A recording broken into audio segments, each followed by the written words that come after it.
Hey there, true crime friends. It's our favorite part of the day. It's time for lunchtime true crime. I keep saying I'm gonna get some intro music, but I haven't done it yet. Look, the sun is up. Okay, it's morning for me right now, but by the time you watch this, you're gonna be sitting there with your sandwich and your Hot Pocket or whatever you're having for lunch. But first, before you do that, you know what you have to do. Go ahead and hit the like button on this video, subscribe to the channel, make comments if you feel so moved. But look, today we need to go back to South Carolina. Hey, South Carolina, we see y'all. Susan Smith. And now listen, the Susan Smith case, if I recall, was one of the first true crime cases I ever saw. And so I don't know how much you know about Susan Smith. So let me give you the quick and dirty, right? So this lady, Susan Smith, 23 years old, working at a factory as a secretary. And she was over there doing her secretary work. She was married. She had a couple kids, little kids, like 14 months and 3 years old, something like that. And she had a good-ish life, I guess. Okay. But apparently, secretly in the back of her mind, crazy. Not like I have a little mental illness and I can take a pill and get better, but like everything is fully scrambled in her brain. So she has a crush on the boss's son.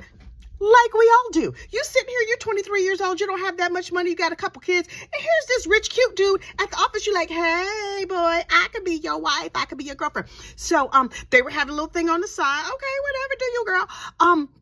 But he was like, listen, you awful cute, and I love, bending you over the copy machine or whatever, but me and you, it's not gonna work out. And she's like, what? I'm like, cute? What? Don't you like my hair? Aren't I adorable? He's like, that's all good. But you know them kids, I don't see me ever having kids. And she was like, oh, that's unfortunate. So she goes and she picks up her kids from daycare or whatever, goes home, gives the kids pizza. That's a good meal.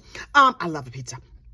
Too many carbs though. But anyway, so she feeds the kids pizza and then she's like, let's go for a drive. I think we're going to go for a drive. Straps her babies into the back of the car. Now, this is where it gets ugly and dangerous and horrific. She's like, I'm so depressed because the cute rich guy down at the office, he does not want kids. You know what I'm going to do? I'm going to not have kids too. So she says, now, according to Miss Smith, Susan, she's like, I was just going to unalive myself because I was so depressed. And apparently her father had unalived himself. And it turns out if you have a history of unaliving in your family, I guess that runs in families. I have no idea. So anyway, she's like, I'm going to unalive myself and these kids so we can all go to heaven together. Girl, newsflash. I am no biblical scholar. I know it is shocking to you, but I am not. Something tells me if you unalive two helpless children, you probably not going to be in heaven. They going to be front row. They're going to go on the express bus. You, on the other hand, you're going to be in the deep, dark inner city where everything is on fire of hell. But I guess she wasn't thinking about that part of it. Maybe she skipped Sunday school last week or something. She didn't know all the facts and the details, but girl, y'all wasn't going to be in heaven together. So anyway, she's like driving the car into the lake, down this ramp. And then she was like, wait, puts on the emergency brakes. I think this might be better if I send them on to heaven ahead of me. And then I just stay here and everybody is sad. And then I get the rich dude. Okay, that's going to be my plan. Girls, stop it. So she gets out of the car, takes the emergency brake off, and then the car goes into the lake. You know what happens next is absolutely horrific. And then she rushed her neighbor like, oh, somebody has carjacked me. Oh my goodness. Oh me. Oh my. And so she's crying. She's on the news, whatever. Everybody remembers her on the news. And you know what she did next, right? She accused a handy dandy all-purpose minority of committing crimes against her because that's how they did it 30 years ago. Also, kind of how they do it today, only with all these ring cams out here solving crimes in the trees and whatever. Everything is solving crimes these days. You can't accuse a handy dandy minority. You have to say like aliens or something came down. So anyway, but this is back in 1990, the early 90s. So she's like, an all-purpose minority came and did terrible things, and now my kids are missing. And then finally, a police officer was like, Susan, girl, we gonna give you this nice lie detector test, and we gonna see what's going on. And then she failed the lie detector, and she was like, oh, it turns out I'm very bad at crime. Could it be that I'm just nervous? He was like, let's hold hands, Miss Susan, and let's talk about the Lord. Now, Susan, do you know the Lord? You're not gonna see him if you keep sitting here telling me lies. And he was like, she was like, okay, I have to tell you what happened. And so she confessed the whole story. And so everybody in the community was shocked and outraged. The minorities were like, we told you this happened. So anyway, but it's South Carolina, so I don't know how like things work down there, whatever. Anyway, they put her on trial, right? And she gets a public defender, and then her family is like, she confessed And this is a horrific crime against children. So we're probably going to want to like get a private attorney. So they get a private attorney, they mortgage their house, they get a good lawyer. She still gets convicted, right? That's not where this story gets interesting. The story gets interesting in that Susan is obviously found guilty because she is obviously guilty. She's sentenced to life in prison. Only turns out life in prison in South Carolina is not life unless it's a young life. Under the law in South Carolina, after you do 30 years, you're eligible for parole. Guess how long ago this crime was? Yes, friends, if you guessed 30 years, you are correct. So 30 years have gone by. Right now, 2023, this crime happened in 1994. So Susan is eligible for parole next year. And I was like, this sucker. So, well, look, this is how I stumbled across this case, these 30 years later. So Susan has been making some jailhouse phone calls. You know how I love a jailhouse phone call. Sweet Jesus, I love a jailhouse phone call.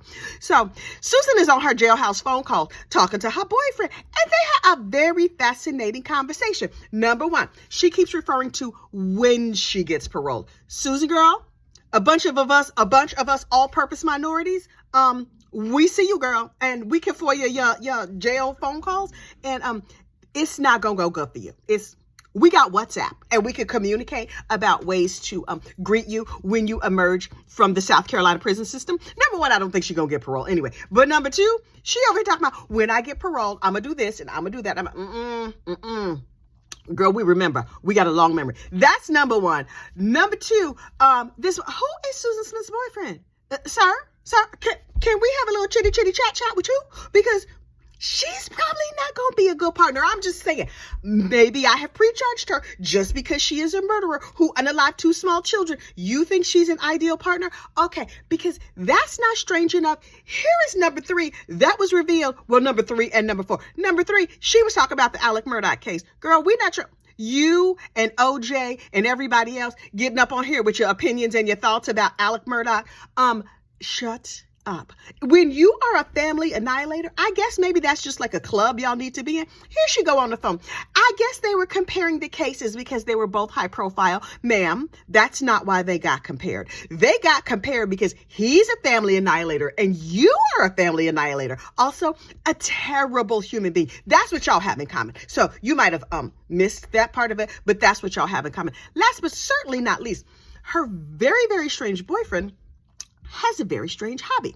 Since he's been talking to Miss Susan on the phone, he has created an entire life for them in The Sims. What is Sims, you ask? While Sims is a simulated video game where you make like a person that looks like you and a person that looks like somebody you like, and you live in a pretend world, and you could buy a house and you could like do different things.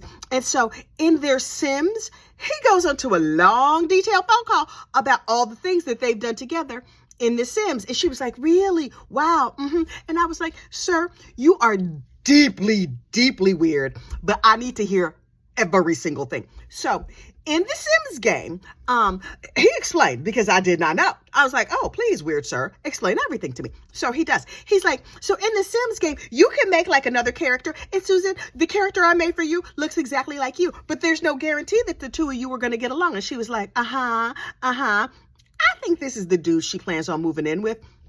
She says when she gets paroled, girl, that's not how that's gonna go down. It's just not. So he was like, and then you can make them make woohoo. Okay, but you have no control over whether or not they get pregnant. So I keep pushing the button and make them make woohoo. Okay. So she gets pregnant in the video game, and then they discuss children's names. They end up having 2 boys. Who do you think they named the boys after? Who? Take one guess. Her sons that she unalived by allowing them to drown in the lake. What, lady? What? Did she not realize these calls were going to be public? Susan? You should be barred under the law from using the names Michael or Alex under any circumstances. They should just be removed from your vocabulary. But her little boyfriend was like, And in The Sims, you could buy a bookshelf and it has books on it. And you've been studying up on motherhood and you're a good mother and you're a good student. And I bought you a karaoke machine and you're a good singer and you play the piano. And then I proposed to you And then we got married in the game. And you're a stay-at-home mom, but you're thinking about getting a job. Sir, do you realize this entire thing is happening in your head and not in real life? And she's like, wow. You know, she's thinking like, what are the latest poisons that they have out? Because this dude is deeply weird and annoying. He's created an entire fantasy life that includes her, but it's not, sir. He's like, I don't put anything else on that computer because I want to save all my hard drive space. Sir, I'm going to need you to join us in this land where all the people are, not over there in the fantasy land, not over there in the Sims. Also, they still make Sims. I didn't even realize they still made Sims. So, okay. So they over there in Sims land with their kids that are named after her children that have passed. Is she going to put the Sims kids in a car and run it into a lake too?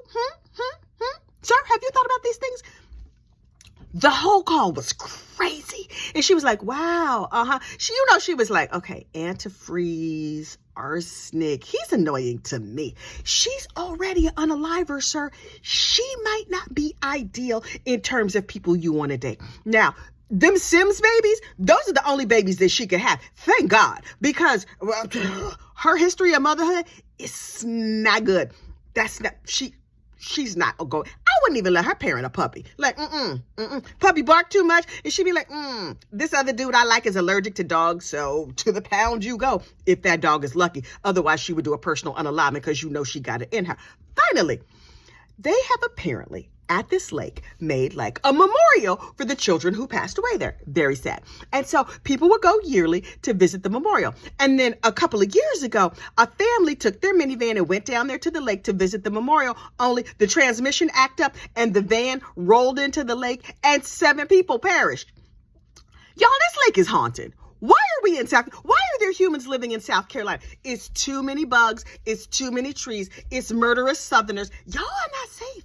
I'm just saying, this lake just dragging people in and unaliving them. Okay, in the first case, that was Susan's fault. In the second case, I think that was also Susan's fault because had she not unalived her children in that lake, then there would not be a memorial for people to go visit. And so those other 7 people that died, Susan, you have the blood of 9 people on your hands. She need to stay in jail on the strength of ew, and she's a terrible human being. So all of that to say, don't go to South Carolina. Or was it North Carolina? The Carolinas all together. We just go sidestep. Hey, Carolina, how y'all doing? We not coming to visit. I just want everybody, don't choke on your salad. Sip slowly. Hang on. You know how I do, child. I talk too much to talk my throat dry. Okay, so look. I'm terrified of lakes. I mean, I think they're pretty in pictures and stuff like that, but you should just look at them in pictures. Don't go to them. Please, God, don't swim in them. The mosquitoes, the bugs, the algae, ew. There's fish in them. No, thank you. Leave them fish alone. Let them fish swim in peace. They don't need you. Fish can live their whole little fish lives and do whatever they do. Leave them alone. Stay out of the lakes. Okay, look, I'm not a nature person. It's shocking, I know, but not a nature person. I enjoy nature like watching it on TV. Being actually out in it, no thank you. Because me and nature have an understanding. They stay over there. I stay over here. I look at them in pictures. Works out just fine. Same relationship I have with like most criminals, anything that's slimy or things that make me tired. I'm just saying, standards. There's a whole bunch of things I don't do. But look, what I do is take my behind to work so I can afford to pay my little iPhone bill and so I can afford to keep talking to my nice true crime friends. So I'm going to have to get my act together and go on back to work. You need to go back to work too. It's lunchtime. Go on and finish up your salad.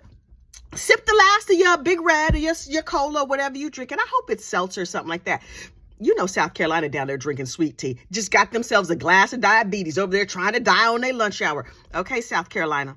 Or North Carolina, or any place south of Hackensack or Jersey City. Because, you know, I don't, all of that land between Miami and Jersey City, it's just a big mass of nothingness as far as I'm concerned. There's some trees and some lakes and some unalivers.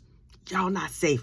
Also a bunch of Pedialites from what I hear, but you ain't heard that from me. But listen, I got to get myself together and get myself to work, pull it all back, snatch it all up good. So I'm looking good for the office today.